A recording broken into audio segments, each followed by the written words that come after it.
My favorite movie, by far, hands down, without a question, Night of the Living Dead. Original Romero, man. Night of the Living Dead. Not the 30th anniversary or the fucking one that they made that cut the shit in. No, the original fucking public domain, remake it if you fucking want to. OG original Night of the Living Dead. Black and white. Why, you ask? Well, there's many things. Originally, it was one of the first movies to have an African American, or black if you really want to get into the technicalities of the term, as a main role.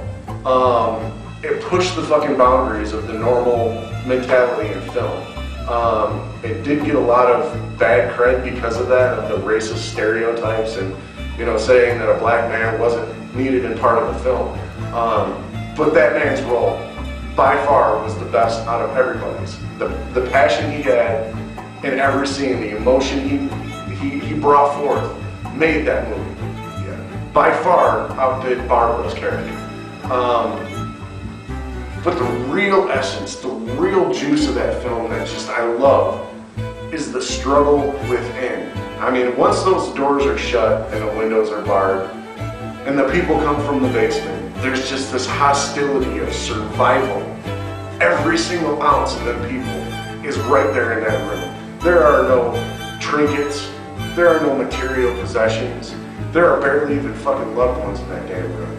So to me, that's when you take everything away from people and you get to see their true colors. And that's all that happened throughout that film. It was, I'll fucking run you down just to get out of this house. I'll kill you if you don't let me in that door. I'll fucking blah, blah, blah, blah, blah. Anything to make sure that they survive. And to me, that movie is the epitome of human nature. Fuck the people outside that just are wandering people that are hungry. It's the people inside that are the real fucking monsters.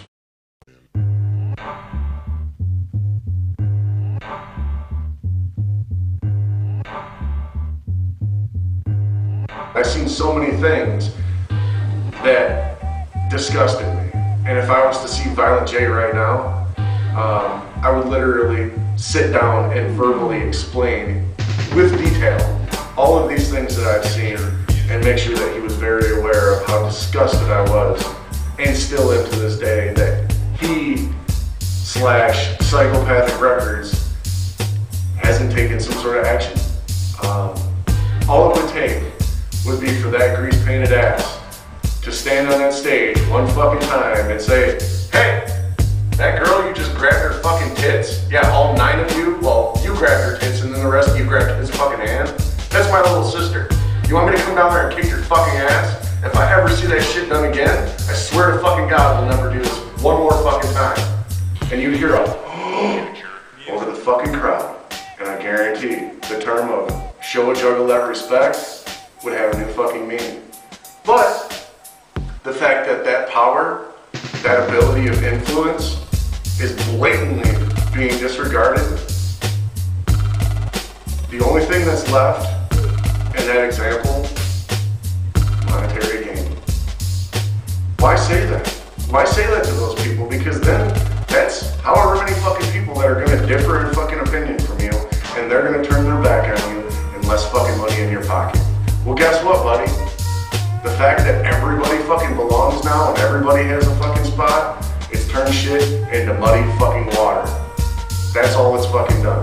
The people that understood it, felt it, cared about it, have been so fucking pushed away and filtered and just kind of like disgusted, like I've been expressing here, that they don't feel welcome in it anymore. All they see is you guys just fucking having fun. So Jay, you got some fucking time? You want to sit down and talk? Get on with it.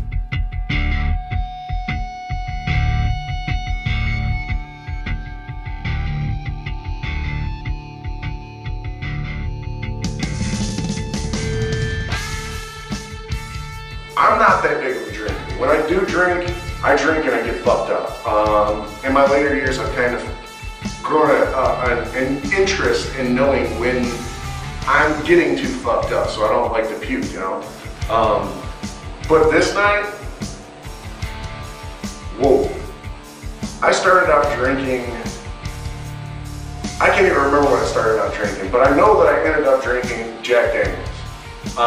And at the time, one of my first bands, Dilate, was actually breaking up. There was some hostility between the friends, and me and one of the band members, the guitarist at the time, took the opportunity to grab a full fifth of Jack Daniels and head outside and talk this shit out. We left, and on our journey, we forgot the cap somewhere, or we lost it, dropped it, and was like, oh fuck. Well, now we gotta drink it, because if we don't, it's gonna go fucking stale, and whatever. Well, one drink led to two drinks, led to holy fucking shit, I'm hammered. And eventually, I remember walking into my house. The only thing I remember after that was slamming into my entertainment center, bouncing off of it, stumbling and hitting the floor, and waking up the next morning feeling like somebody had just beat me with a sack of peas.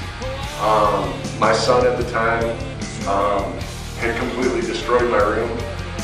He was in there hanging out, and since I was just passed out and my girlfriend was at work at the time, he completely went fucking apeshit. Once I woke up and realized that she had left for fucking work, I promptly got up and cleaned up the fucking mess, and realized that that was the most horrible fucking decision I could have ever made in my life. Not only did I put myself in a position to where I was completely fucking inebriated, but I couldn't remember any fucking thing. I remember leaving the house drinking. I don't remember getting back to the house, how I got back to the house, other than making a fucking header into my entertainment center. So I really felt bad, and after that I've been really, really cautious on how I drink, and I don't go too fucking far.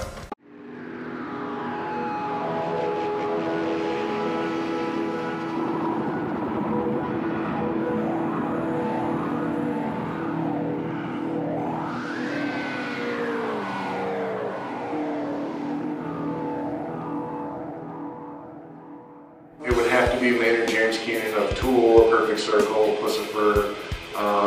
You know, he's got various other side projects. The reason why I'd like to meet him is because he's taught me a lot vocally as far as how to sing, how to kind of find how my lyrics, almost use my voice as a quote-unquote instrument and kind of merge it into the instrumental instead of vocals, instrumental. It's kind of hand in hand, you know. I've learned a lot from his music, from his artwork, his poems. Some people have a difference of opinion on that, kind of think the guy's a piece of shit, but you know what?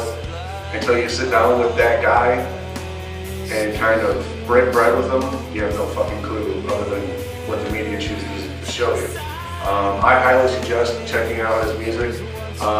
It's helped me in a lot of situations, emotionally, personally, mentally, physically, whatever you choose, it's helped me. So that's the person I would actually like to meet. If I could ask them one question, excuse me, it would actually be, would you like to do a collaboration? Doesn't necessarily have to be vocally, because he does do a lot of instrumental work. But I would like to do something vocally. I think it'd be kind of neat. Something like Passenger from Deftones. Chino and Maynard kind of did something together, which is a personal favorite song. Well, one of the, I guess they're all kind of personal favorites of mine, but really good song. So yeah, if I could meet one famous person, Maynard James Keenan. If I could ask him one question, let me do a collaboration. Why? Because he's a very big inspiration.